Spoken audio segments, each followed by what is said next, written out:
been a big week already on nuclear issues as President Obama announced the U.S. will build no new nuclear weapons and prepares to sign a new nuclear treaty with the Russians tomorrow. Tonight, we report on a top-secret U.S. operation to secure vulnerable nuclear material in Chile, part of an ongoing effort by the National Nuclear Security Administration to keep this dangerous material out of terrorists' hands. The NNSA has already retrieved over 150 bombs worth of material from dozens of countries. But the Chile operation was different. Nightline investigates loose nukes.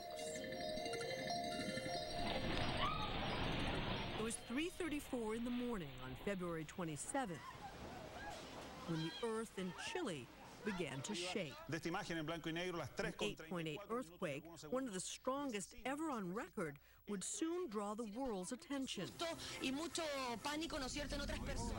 amid the chaos on the outskirts of the Chilean capital of Santiago, there was something else happening out of sight. A highly classified, very sensitive operation by Americans and Chileans to secure weapons-grade nuclear material, exactly the kind of material terrorists are only too keen to get their hands on. Nightline had been there for several days before the quake struck, documenting the work of these men, the National Nuclear Security Administration's threat reduction team, invited in by Chile.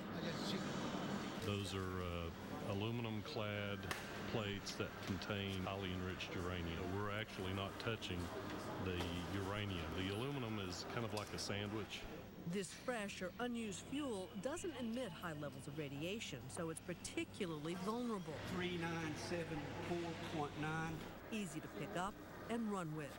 And it only takes a small amount of highly enriched uranium, the size of a grapefruit, to make a nuclear weapon. We're putting the fuel plates into a single unit package together, so when it gets back to our plant, it's easier for the operators to remove from the package. The U.S. team is here to pack up the highly enriched uranium from 2 research reactors that no longer need it, then ship it back to the U.S. to be stored and converted to non-weapons grade material. What you really have in this operation is an effort to secure nuclear material that terrorists could acquire to make a nuclear device, as well as radiological material that they could acquire to make some kind of dirty bomb. Andrew Bianowski oversees the program responsible for collecting and securing loose nukes from civilian facilities around the world. Now that's just going to stay there. When the material is not here, terrorists cannot acquire the material, and the country is safer. That's the bottom line. There is reason to worry. Nearly 40 countries around the world have highly enriched uranium, or plutonium, ranging from multiple tons to a few kilograms. Total world stockpiles are enough to make over 200,000 nuclear bombs. And much of the material is not completely secure. There were nearly 250 reported thefts of nuclear and radioactive material worldwide from July 2007 to June 2008. Back in Chile, the team is also removing the extremely radioactive and lethal uranium from the heart of the reactor. As long as there is highly enriched uranium, there is always a concern that something could happen to a facility. Armed guards secure the perimeter as every bit of the material is weighed. So sensitive, so dangerous, it must be accounted for on every step of its journey. This baby's almost ready to go.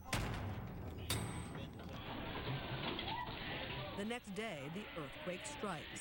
The team is safe, but their mission has become infinitely more complex. The port they intended to ship the nuclear material from has suffered major damage. They have to secure another port and chart a whole new route. There is no power in this facility here, no running water. We are walking down the halls with flashlight. People are basically tripping down the stairs because there's no emergency backup lighting. They get a little blue light, you're walking down the hall of a nuclear facility that has no power. We have never been in a situation where we've had an earthquake and had to adapt to a situation like this.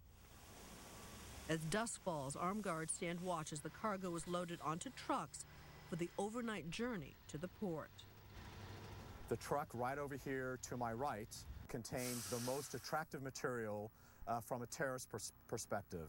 It is fresh, highly enriched uranium, which means you can just hold it in your bare hands. So our biggest concern is to make sure that this container is protected. The stakes are very high. An attack on an American city with an improvised nuclear device could kill hundreds of thousands of people. And this is the riskiest part of the mission, moving the nuclear material. To ensure there's no sabotage prior to departure, dogs sniff for explosives.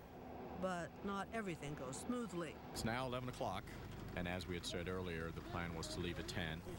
The Chilean police escort arrives more than an hour late. All right, let's load up. Here's the police here.